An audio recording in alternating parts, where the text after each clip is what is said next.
इसके बाद हाओ और लू के बीच गेम जीतने का चैलेंज लग जाता है, जिसमें दोनों एक एक करके जीतने लगते हैं। तभी एक लड़की हाओ के पास आती है और उसे किस करते हुए बोलती है कि ये तुम्हारे लिए लकी किस होने वाला है। तो हाओ सच में उस राउंड को जीत जाता है, जिससे वो एटीट्यूड में आ जाता है। ये देखकर लू जिया को पानी के बहाने अपने पास बुलाता है और उसे किस कर लेता है, जिसे देखकर सभी शॉक्ड हो जाते हैं। फिर लू जिया से कहता है कि अब ये गेम तुम ही मेरे लिए जीतोगी। तो जिया कहती है पर मुझे ये आता ही नहीं है। लू कहता है कोई बात नहीं, मैं हूं ना। ये बोलकर वो जिया का हाथ पकड़कर गेम खेलता है, जिसमें वो जीत जाता है। ये देखकर जिया स्माइल करने लगती है। फिर वो दोनों वहां से जाने लगते हैं। तब जिया लू से पूछती है, तुम हमेशा मेरी मदद करने क्यों चले आते हो?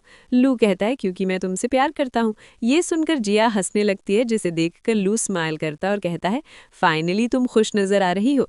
ये सुनकर फिर से जिया अपसेट हो जाती है। तो लू कहता है मैं तुम्हारा दर्द समझ सकता हूँ, पर अब यही तुम्हारी किस्मत है।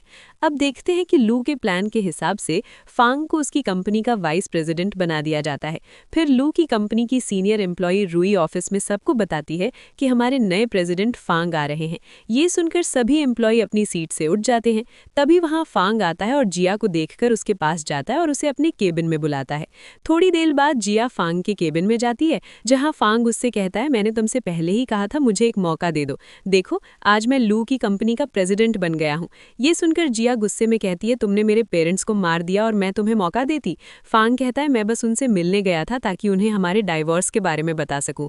ये सुनकर जिया उसके ऊपर पानी फेंक देती है, जिससे फांग गुस्सा हो जाता है और उसके पास आता है। तभी वहां हाओ आता है। उसे देखकर फांग स्माइल करते हुए उसके पास जाता है। तब हाओ उसे बताता है कि हमारे सबसे बड़े प्रोजेक्ट की लीडर जिया बनेगी।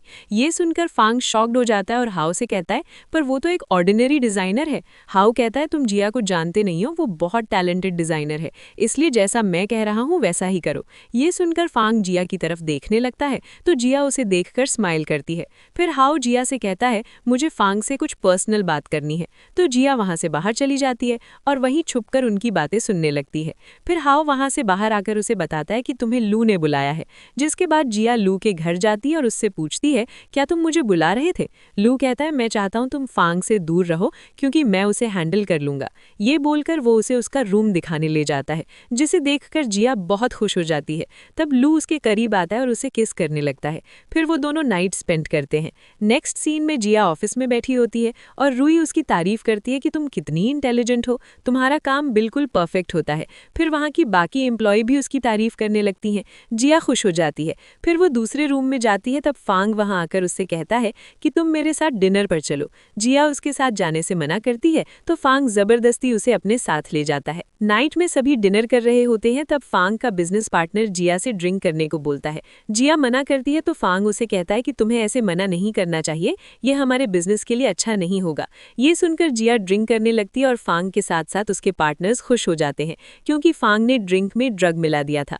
जिया के बेहोश होते ही फांग उसे रूम में लेकर चला जाता है और अपने कपड़े उतारने लगता है। वहीं दूसरी तरफ लू जिया को ढूंढते हुए वहां पहुंच जाता है। फिर वहां की एक फीमेल एम्प्लॉय लू को चाबी दे देती है। इधर फांग गलत इरादे से जिया के करीब जाने लगता है। तभी लू वहां आकर उसे मारने लगता है। फांग डर के मारे कहता है कि मुझे माफ कर दो, मुझे जाने दो, पर लू उसे पनिशमेंट देने के लिए गार्ड्स के साथ बाहर भेज देता है। नेक्स्ट डे जिया होश में आती है। तब लू उसे पानी देकर बताता है कि तुम रात में काफी ड्रंक थी। तो जिया बोलने लगती है कि सॉरी, इसमें मेरी कोई गलती नहीं थी। लू कहता है कि तुम चिंता मत करो, मैंने सब ठीक कर दिया है। ये सुनकर जिया रिलैक्स फील करती है और फ्रेश होने के लिए जाने लगती है। तभी उसे चक्कर आता है और वो लू को पकड़ लेती है। फिर लू उसे हग करके बोलता है कि तुमने कल बहुत सफर किया, अब मैं ऐसा कुछ भी नहीं होने दूंगा।